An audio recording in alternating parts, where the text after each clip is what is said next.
Kaleshwaram project వద్ద మోటార్లను కావాలని on చేయడం లేదని బీఆర్ఎస్ మాజీ మంత్రి హరీష్ రావు మండిపడ్డారు. ఎల్లంపల్లి ప్రాజెక్టుకు భారీ వరద వస్తుందని గేట్లు ఎత్తి నీటిని వృధా చేస్తున్నారని సిద్దిపేటలో మాజీ మంత్రి ఆరోపించారు.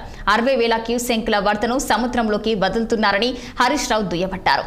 రైతులపై కాంగ్రెస్ పగ తీర్చుకుంటుందన్న ఆయన సీఎం రేవంత్ ఉత్తమ్కు నీటి విలువ తెలియదని ఎద్దేవా చేశారు. కాళేశ్వరం ప్రాజెక్టు పంపులను ఆన్ చేసి రిజర్వాయర్లను నింపాలని డిమాండ్ చేశారు. కాళేశ్వరం కూలిందని గ్లోబల్ ప్రచారం చేస్తున్నారని, ప్రజలకు కీడు చేస్తే అది ప్రభుత్వమే అనుభవించాల్సి వస్తుందని హెచ్చరించారు బీఆర్ఎస్ మాజీ మంత్రి హరీష్ రావు.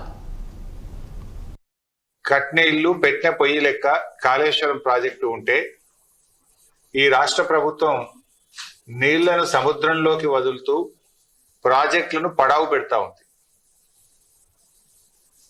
ఇవాళ శ్రీపాద ఎల్లంపల్లి ప్రాజెక్టులో 62,000 క్యూసెక్కుల వరద వస్తా ఉంది.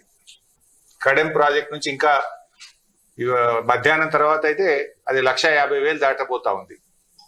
బట్ ఈ నిమిషానికి 62,000 క్యూసెక్కులు కడెం నుంచి ఎల్లంపల్లి ప్రాజెక్టుకు వస్తుంది. బట్ కడెం ప్రాజెక్టు గేట్లు ఎత్తి ఇప్పటికే 150,000 క్యూసెక్కులు వదిలినారు.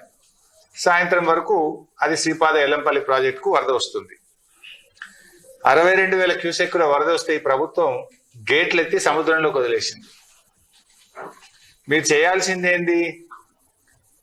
ఆడ కట్నీళ్ళోలే పెట్టిన పొయ్యోలే నంది మేడారం గాయత్రి పంప్ హౌజులు రెడీగా ఉన్నాయి. నంది మేడారంలో కట్కొత్తితే రోజుకు 2 TMCల నీళ్లు వచ్చి మిడ్బానేరులో పడతాయి. నేను వారం రోజుల క్రితమే ఉత్తమ్ కుమార్ రెడ్డికి లెటర్ రాసిన. అన్నపూర్ణ, రంగనాయక సాగరు, మల్లన్న సాగరు, కొండపోచమ్మ సాగరు, అదేవిధంగా బస్వాపూరు రిజర్వాయర్లన్నీ ఖాళీగా ఉన్నాయి, చెరువులన్నీ ఖాళీగా ఉన్నాయి. నీళ్లను ఒడిసి పట్టండి, వెంటనే మోటార్లు ఆన్ చేయండి అని చెప్పి ప్రభుత్వానికి చెప్పాం. దురదృష్టం, ప్రభుత్వం మోటార్లు ఆన్ చేయలేదు. ఇప్పుడు ఏం చేసిండ్రు? ఎల్లంపల్లి గేట్లు ఎత్తి సముద్రంలోకి నీళ్లు వదిలేదు. ఇది దుర్మార్గం.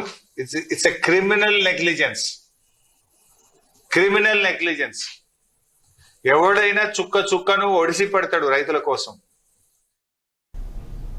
గడిచిన 20 నెలల్లో మునుగోడు నియోజకవర్గంలో ఒక శంకుస్థాపన కూడా చేయలేదు.